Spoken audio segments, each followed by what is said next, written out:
This lesson is going to cover setting up a composition to match your source footage and breaking down a project. This is what After Effects looks like when you first start it up. To make sure we're all looking at the same screen, you can go up to the top right of your toolbar where it says Workspace. Make sure it's set to Standard.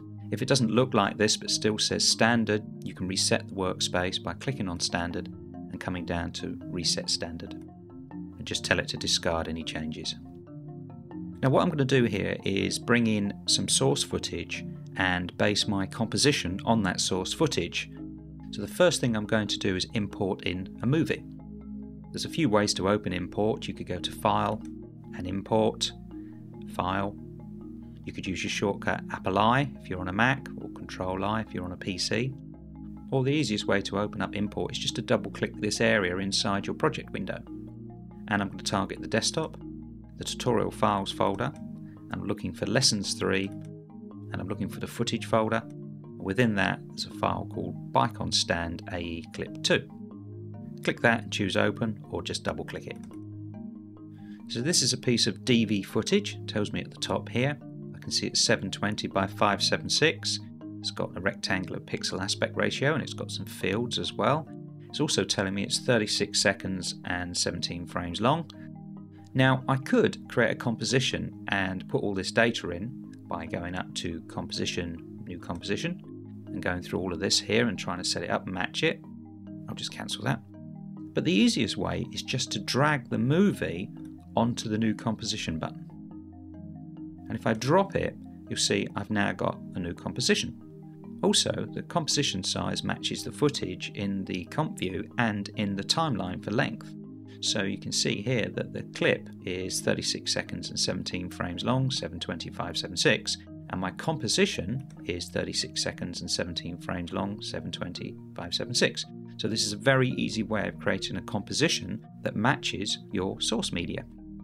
Now the first thing I'm going to do is break down the finished project. So I'm going to import the finished movie in and have a quick look at it. So again, I'm just going to double click this area in the project window and I'm going to target the desktop, tutorial files, lessons 3 folder, final movies folder, and I'm looking for Bicon Stand AE Clip 3. Double click that and then double click it in the project window. And I'll just play through this and point out what's going on. First of all, there's a big 3D effect going on. There's some text coming here, here and here. There's also some lightning going on. Then there's some text at the bottom. Sort of fades in, fades out, and then goes off on a motion path and the text breaks down, and then you get a copyright notice. And just go through this a little bit slower. First of all, you get this big 3D effect coming in with all the tiles broken down. And it sort of implodes back in on itself. You just see the lightning coming in up at the top left.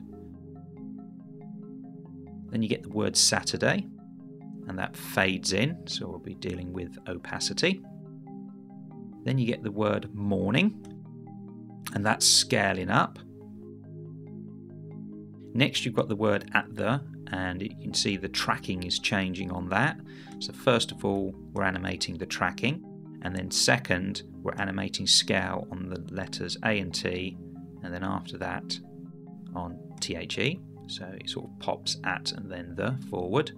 There's also a colour change going on there. You can see some colour moving through this text. The lightning is lining up with it. Then you get the word bike show come in, and each letter fades in one after another. And it fades all back in, and then it goes off on a motion path and moves in between the other letters. And then the word Saturday breaks down, falls apart, and you see it just clips the corner of the morning, and that sort of dissipates off, and then at the dissipates, and the movie fades out, and you get your copyright notice. So this exercise is about dealing with text. There are a lot of ways of dealing with text in After Effects. The first way would be to import EPS or Illustrator files. The second way would be to use a solid layer and use one of the effects plugins like Basic Text to create the text. That's one of the older ways of creating text, and we used to use that before the text tool came in. Now people often ask me why I bother teaching the old way of doing it when we've got a text tool now. And I always say to people that you never know what project you're going to be dealing with. It's alright if you're creating your projects from scratch, but what if you have to work on an older project or update a project that was done a few years ago and they use the solid layer with the effects plugin Basic Text to create their text. Of course, if you've never dealt with it, you don't know how to edit it. So this text here was created using a solid layer with the effect Basic Text. The next text, Morning, is created with the text tool, but we animate it the old way. And what I mean by that is we actually scale the text with the standard scale property, and it has a certain look to it. The next layer, At The, is also created with the text tool, but this time we're using the new Animate property. And this gives you a lot more options for dealing with animating your text. As you see here, we're making the letters A and T animate separately to THE, so there are more parameters in animating your text. The bottom text is also created with the text tool, and they're all on individual layers as well, because they animate separately. And they fade in, and then they go off on a motion path. So this is dealing with a lot of keyframes. It's very important to get to grips with how After Effects deals with keyframes. And of course, when you're dealing with a lot of text layers, you don't want to be creating lots and lots of layers one after another and repeating what you're doing. The other thing on the screen is the lightning, and not only does it move around the screen, but it also follows the text. So we would be dealing with moving keyframes between a text layer and an effect.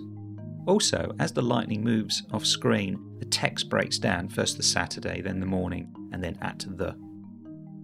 And then the whole lot fades out and you get your copyright notice come in. I'll just close that window down, and I'm going to delete the final movie because I don't need it in my project. And that ends the lesson on setting up a composition and breaking down a project.